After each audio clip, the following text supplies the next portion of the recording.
ಸತ್ಯದ ಬೆಳಕಿನಲ್ಲಿ ನಮ್ಮ ವರದಿ, ನಮ್ಮ ಧ್ವನಿ, ಜನರ ವಿಶ್ವಾಸದ ಪ್ರತಿಬಿಂಬ. ಚಿತ್ರದುರ್ಗ ನಗರದಲ್ಲಿ ನೀಟ್ ಪ್ರಶ್ನಪತ್ರಿಕೆ ಸೋರಿಕೆ ಆರೋಪವನ್ನ ಖಂಡಿಸಿ ಎನ್ಎಸ್ಯುಐ ಘಟಕದ ವತಿಯಿಂದ ಇಂದು ಭಾರೀ ಪ್ರತಿಭಟನೆ ನಡೆಯಿತು. ಈ ಘಟನೆಗೆ ಸಂಬಂಧಿಸಿದಂತೆ ವಿದ್ಯಾರ್ಥಿ ಸಮುದಾಯದಲ್ಲಿ ತೀವ್ರ ಆಕ್ರೋಶ ವ್ಯಕ್ತವಾಗಿದ್ದು, ಸಾವಿರಾರು ಸಂಖ್ಯೆಯಲ್ಲಿ ಕಾರ್ಯಕರ್ತರು ಹಾಗೂ ವಿವಿಧ ಕಾಲೇಜುಗಳ ವಿದ್ಯಾರ್ಥಿಗಳು ಮೆರವಣಿಗೆಯಲ್ಲಿ ಭಾಗವಹಿಸಿದರು.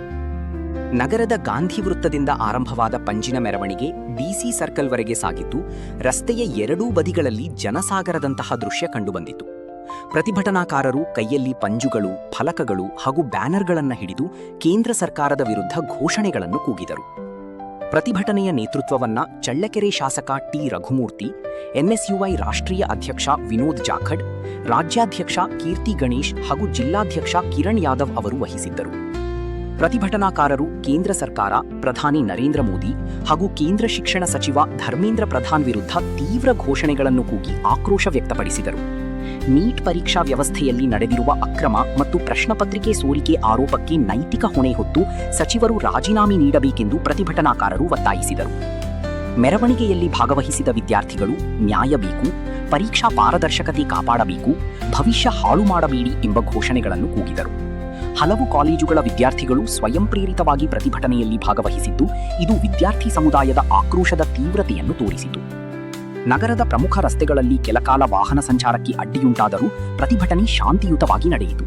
ಪೊಲೀಸ್ ಸಿಬ್ಬಂದಿ ಸ್ಥಳದಲ್ಲಿ ಬಿಗಿ ಬಂದೋಬಸ್ತ್ ಕೈಗೊಂಡು ಪರಿಸ್ಥಿತಿಯನ್ನು ನಿಯಂತ್ರಿಸಿದರು. ಪ್ರತಿಭಟನಾಕಾರರು ಮುಂದಿನ ದಿನಗಳಲ್ಲಿ ಸರ್ಕಾರದಿಂದ ಸೂಕ್ತ ಕ್ರಮ ಕೈಗೊಳ್ಳದಿದ್ದರೆ ರಾಜ್ಯ ಮಟ್ಟದ ಹೋರಾಟವನ್ನು ತೀವ್ರಗೊಳಿಸುವ ಎಚ್ಚರಿಕೆ ನೀಡಿದರು.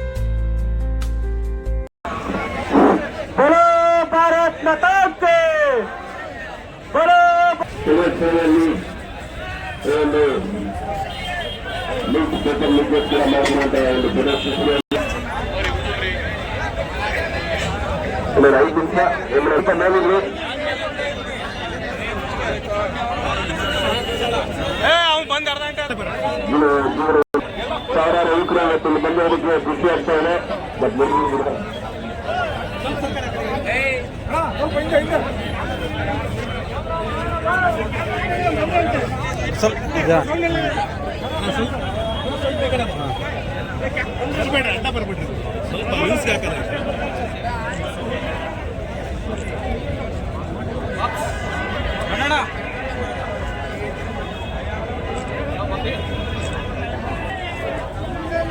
ಅದರ ವಿರುದ್ಧ ಹೋರಾಟಕ್ಕೆ ಒಂದು ಬೃಹತ್ ಪಂಜಿನ ಮೆರವಣಿಗೆ.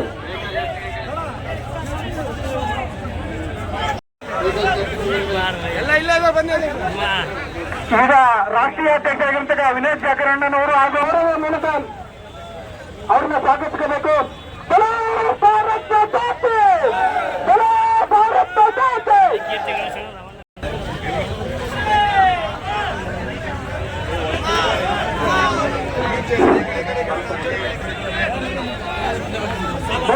ಭಾರತ್ ಮಾತಾಕ್ಕೆ ಧಿಕ್ಕಾರ, ಧಿಕ್ಕಾರ, ಕೇಂದ್ರ ಸರ್ಕಾರಕ್ಕೆ ಧಿಕ್ಕಾರ, ಧಿಕ್ಕಾರ, ಧಿಕ್ಕಾರ.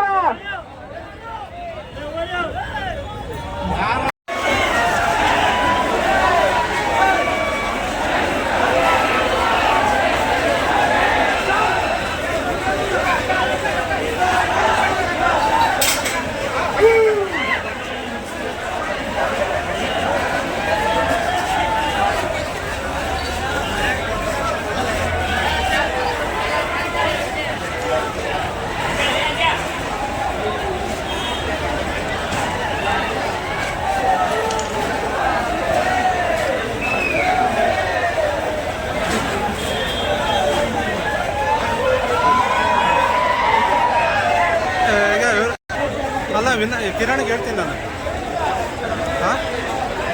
ಯಾಕಂದರೆ ನೀವು ಹಾಕಿದ್ರೆ ನಮ್ಮದು ಸದ್ಯ ಓಡುತ್ತೆ, ರಿಸಲ್ಟ್ ಚೆನ್ನಾಗಿದೆ.